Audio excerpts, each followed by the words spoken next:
today's lecture about computer memory.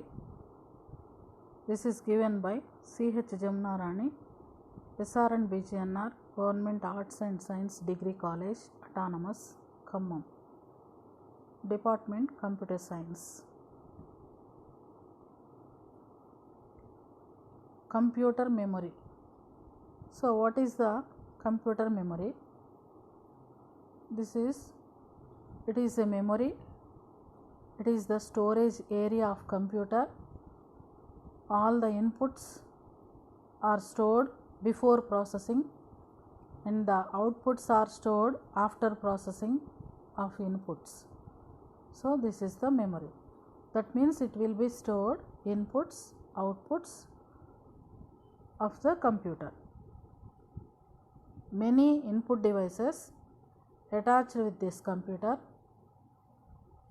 So all of the devices that may supply input at a time. The CPU it's not be able to process all the inputs in one go. So a place is required to queue up these inputs and then process them one by one. So all the inputs are waiting stage, they are ready to process, that is in queue system. So that will be process them on one by one. These inputs are queued up in the memory. The same case also for outputs. Those are produced by the central processing unit. If the output device is busy in producing an output, so the other outputs are queued up in the memory. So in the memory, first of all, what is the input will be received, so that will be goes to processing and also it will be release the result. The next, this memory of this computer is divided into two types. One is primary storage, another one is secondary storage. So anyway, this memory is the storage area to store the inputs and outputs, and also it will be store the intermediate processing of the data. The next, primary storage is known as the main storage or main memory. So another name for this is internal memory. So that is a direct access storage device. It consists of a number of storage locations. In this, each location in this storage has a unique number. So it is called storage address. Each location in the primary memory is called by the name storage address. The system assigns this unique memory location for each data element. The data element is assigned to this location. The system accesses it directly by means of the address of the particular storage location. So various types of these primary storages are: one is RAM, second one is ROM, third one is cache memory, fourth one virtual memory. These are the primary storages available today. Random access memory.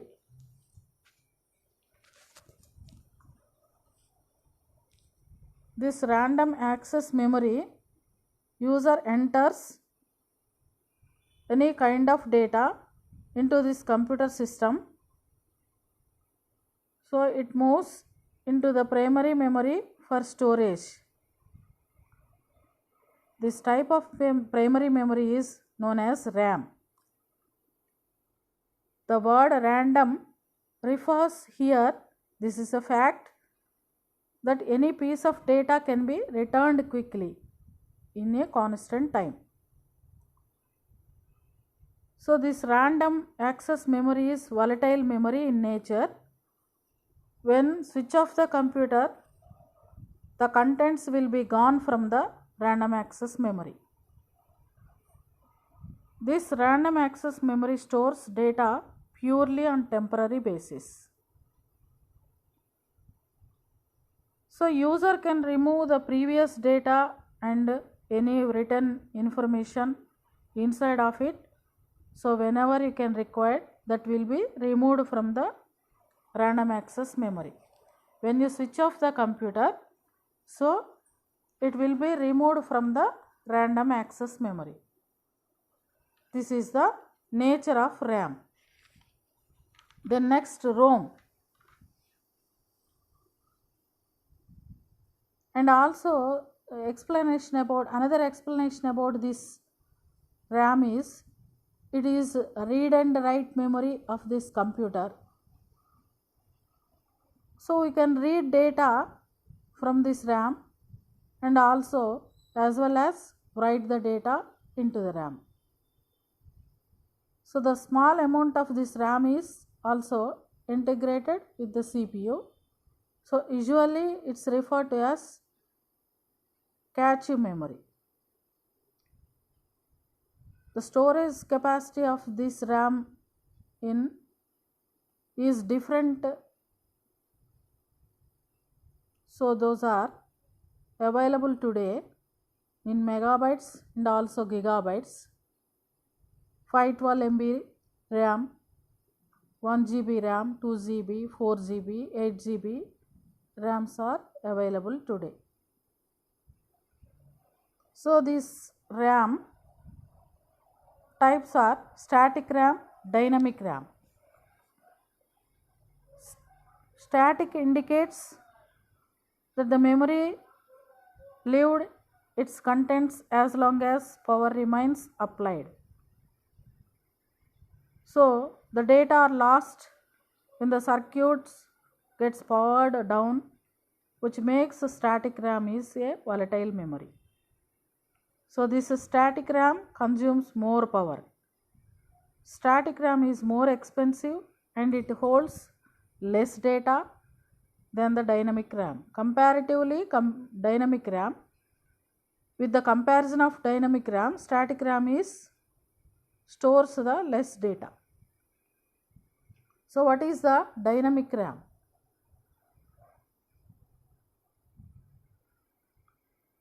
Dynamic RAM indicates that the memory must be constantly refreshed because of the dynamic RAM that loses its stored information in a few milliseconds when its power supply is on. So it stores information in the form of charge on a capacitor.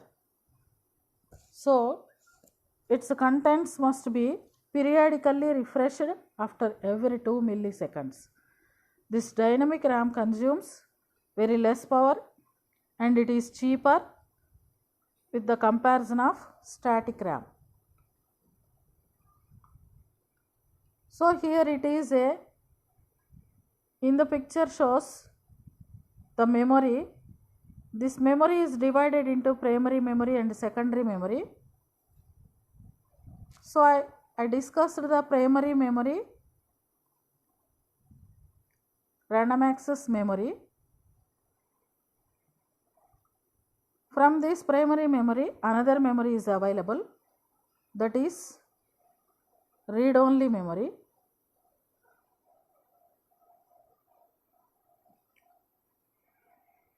So this read-only memory, it is a built-in memory. So this is also known as firmware. All the time in the system for running the computer are stored in the RAM.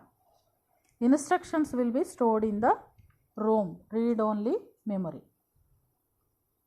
So it consists small chip that will be located near CPU on the motherboard. The ROM chip is located near CPU on the motherboard. It is read-only memory.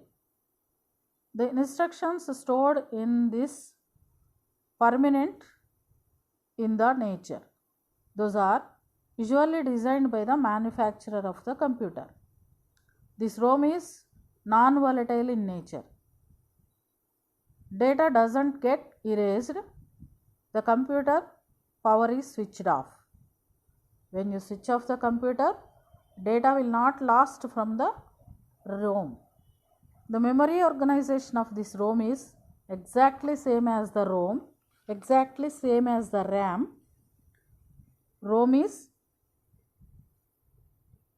same as RAM with organization mode, but ROM chips are used not only in the computers, with most other electronic items as well as in the calculator.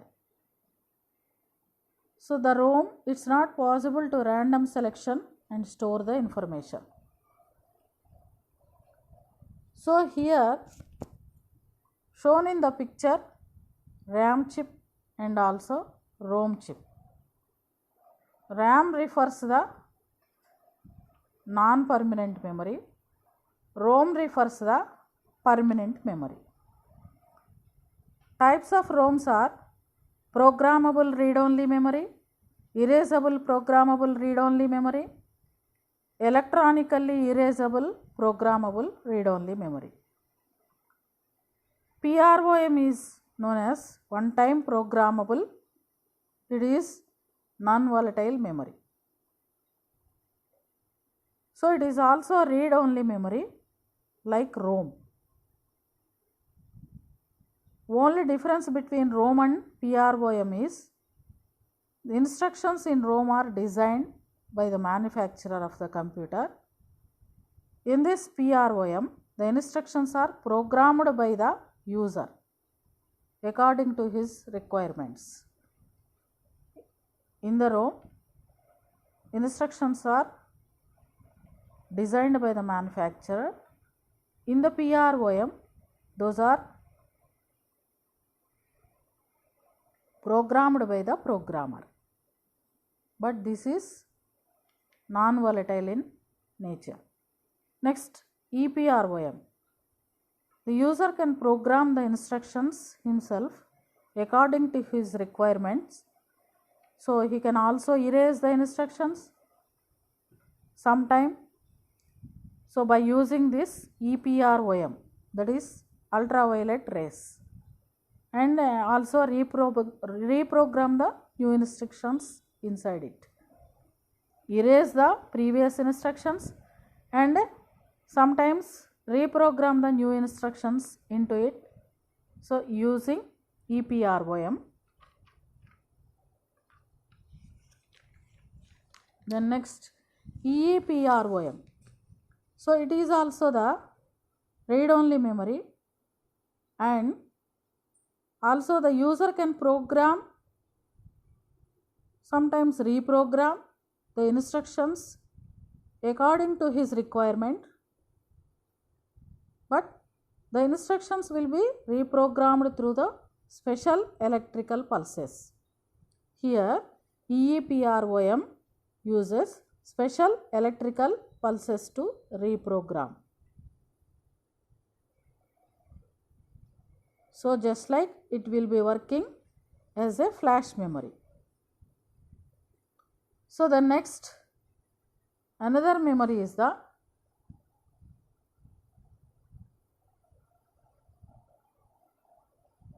cache memory. Another one is cache memory.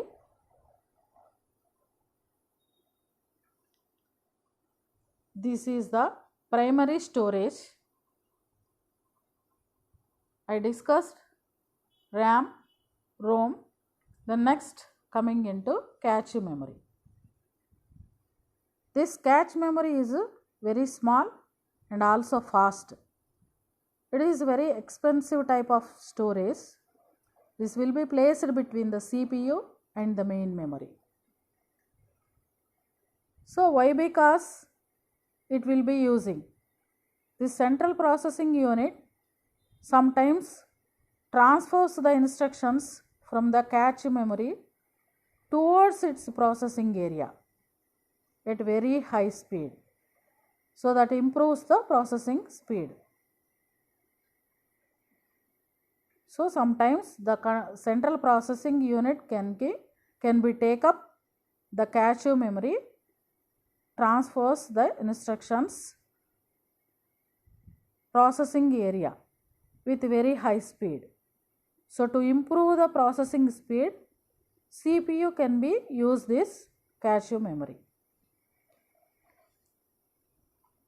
This cache memory is random access memory, so that a computer microprocessor can access more quickly than it access regular RAM. So cache memory makes main memory. It appear to be very faster and also larger than its real use. So it is very expensive. Today this cache memory is embedded within the processor of the computer system. Normally it will be provides 4 MB of cache memory. So we can upgrade this today, upgrade the computer technology. So it will be provides the cache memory inside of the processor, that is 4 MB capacity. The next, another primary storage device is virtual memory. This virtual memory of the computer, this is to process a large amount of data, sometimes the size of the main memory, RAM not sufficient to store the data.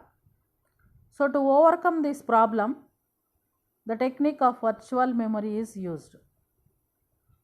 So sometimes the computer will be process the huge amount of data.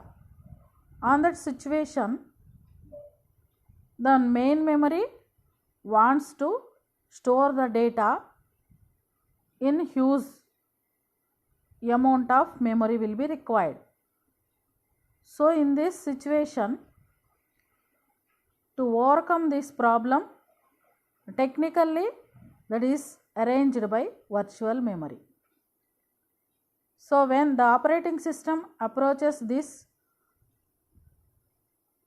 secondary storage device, and also this operating system borrows the required amount of memory from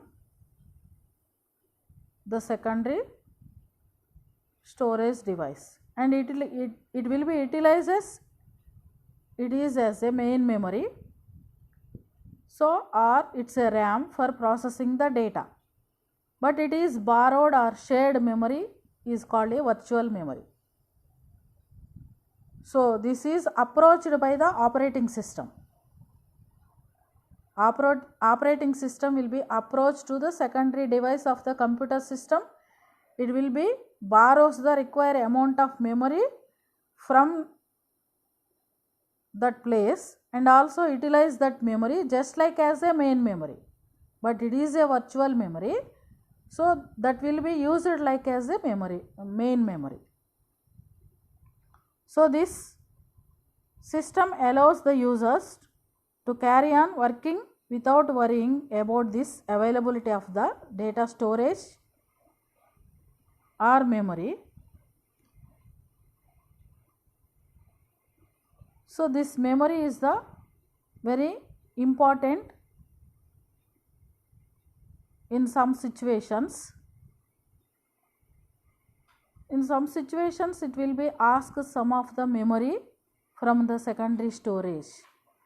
It will be asked by the operating system.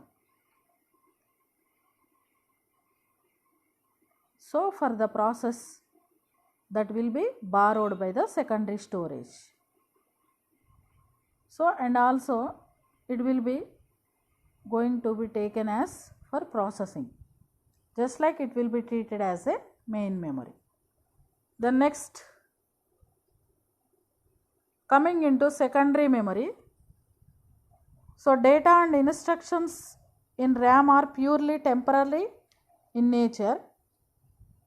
They are erased automatically, so as soon as the power is switched off. But the secondary storage device is the external storage. This will be store data permanently. The user access the data from secondary storage whenever it will be required. So the secondary storage device of the computer offer huge storage volume to store the data in very high speed and also in the reliable. Whenever you can store the large amount of data or instructions, you are using the hard disk. Permanently store the data, instructions, programs, whatever may be done in the computer, that will be stored permanently and future purpose we can use. So in that situation we use secondary memory. Secondary storage memories are magnetic storage, optical storage, solid state storage. Secondary storages are, first one, magnetic storage. So these are magnetic tape, magnetic disk. Again magnetic disk divided in floppy disk, hard disk. So the next, another one is, after magnetic storage, another one is optical storage, that is CD-ROM and DVD. The next, third one of the secondary storage is solid state storage. So we are using pen drives, memory cards. So first of all, we can learning about magnetic tapes. This is the magnetic tape. So it will be shown on the picture. The magnetic tapes provide compact, inexpensive method of storing data and programs. So these magnetic tapes are mainly used for backup of the data. So it is a multi-purpose media that can be used for input, output and storage. This magnetic tape is very economical device. This life of magnetic tape is very high comparatively another storage devices. This is very sensitive, so it's not dust free. So it is to temperature, moisture and other environmental factors, it is very sensitive.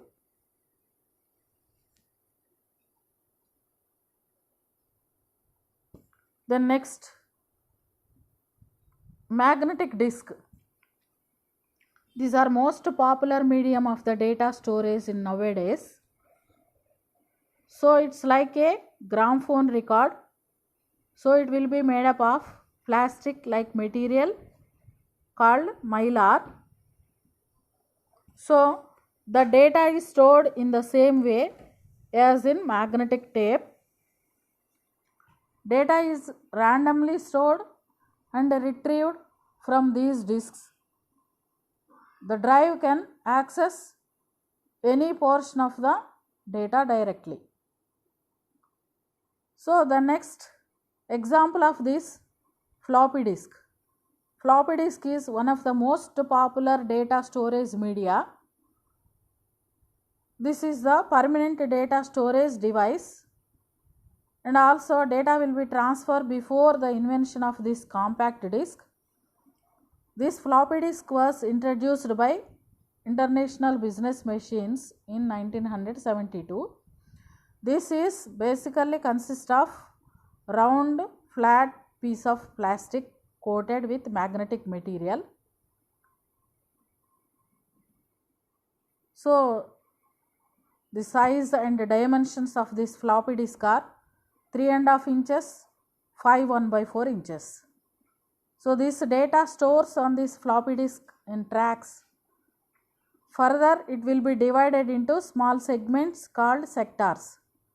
This data storage capacity of this floppy disk is 1.44 MB in 3.5 floppy disk. 5.25 inches floppy can be stored at least 1.2 megabytes. Floppy disk is sensitive to dust, temperature, moisture and other environmental factors, just like as a magnetic tape. The next, another one is hard disk. This hard disk is another type of magnetic disk which can store data and information permanently. This is also invented by IBM in 1957. This is a fixed disk. So this hard disk contains a number of platters of aluminum coated with magnetic material.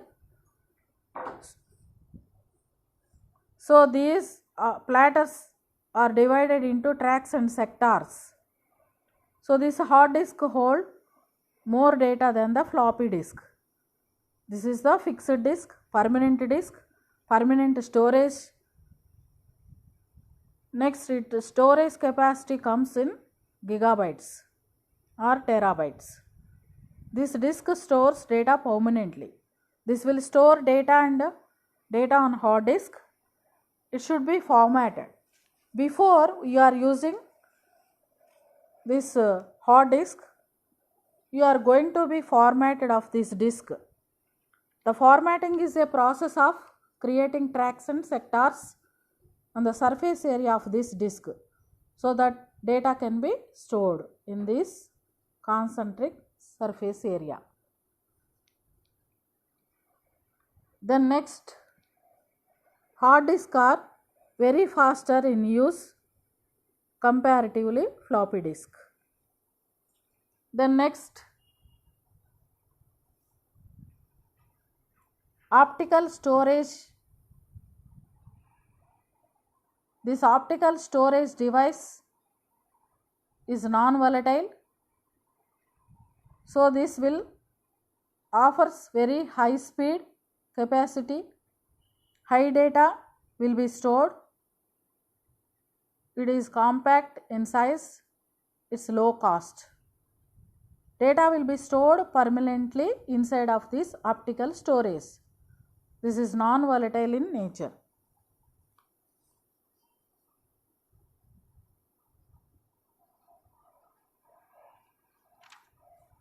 So the next types of these optical storages are CD-ROM, that means compact disk, read-only memory. Next one, DVD, digital versatile disk or digital video disk. These two are the optical storage devices. These are non-volatile in nature. Data will be stored permanently inside of these things. So compact disk, it is a round disk coated with very thin reflective layer of aluminum. It is capable of storing large amounts of data. The CD can store at least 700 MB. This compact disk is more reliable than the floppy disk and higher data processing speed comparatively floppy disk. So the next, DVD, it is a new type of the CD-ROM that can hold the data minimum of 4.7 GB, maximum of 17 gigabytes. So today we have to use DVDs are replacing audio, video and data CDs. So this DVD has layered structure and also with a high data density capacity. It makes and also it is capable of storing at least 17 gigabytes in a single disk. DVD-ROM uses the same principle used as a CD-ROM.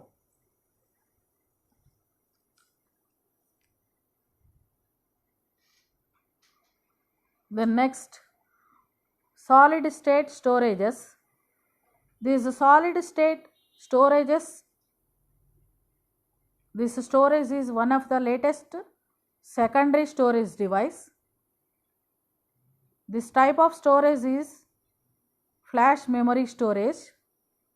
This is permanent storage device, so data will not be erased even when the power is switched off. When you insert in some socket this flash drive,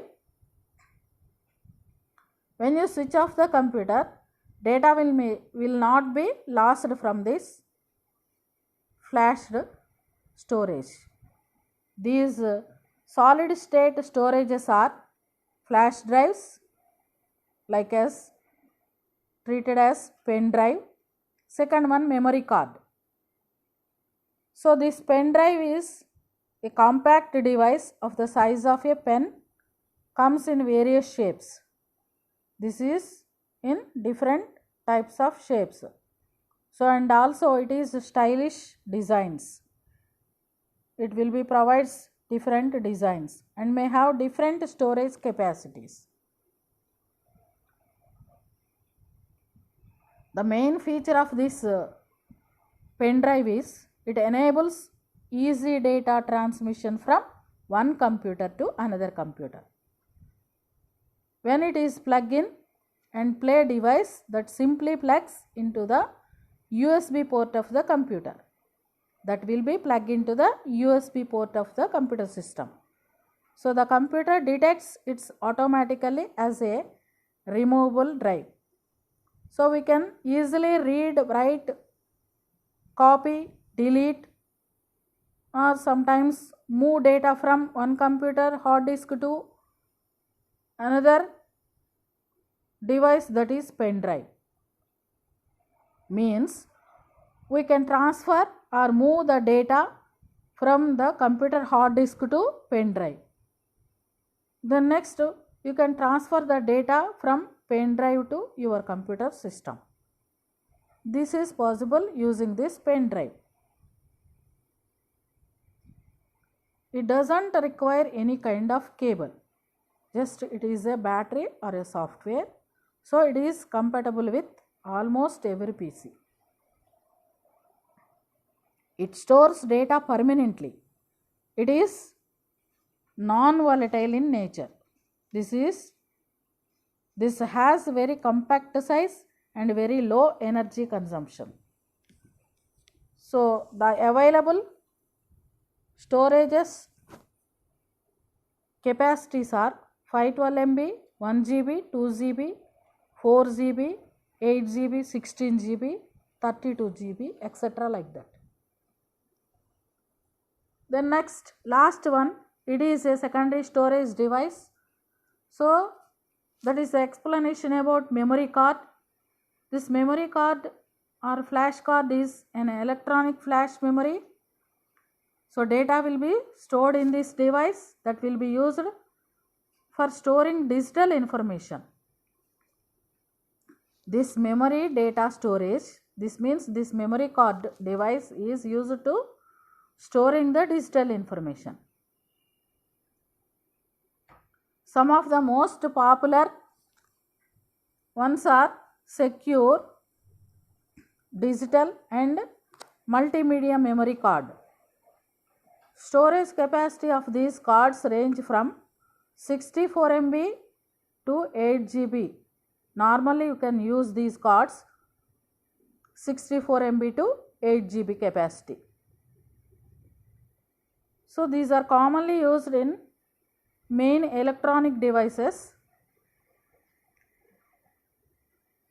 including digital cameras, mobile phones, laptop computers, so MP3 players and video game consoles.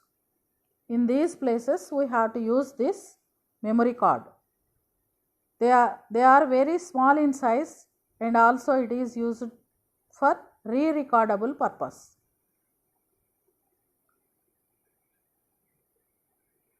So this also facilities easy transfer data from these electronic devices to computer and computer to electronic devices. This is the working nature of the memory card. Flash drive, memory card pictures are shown in the presentation.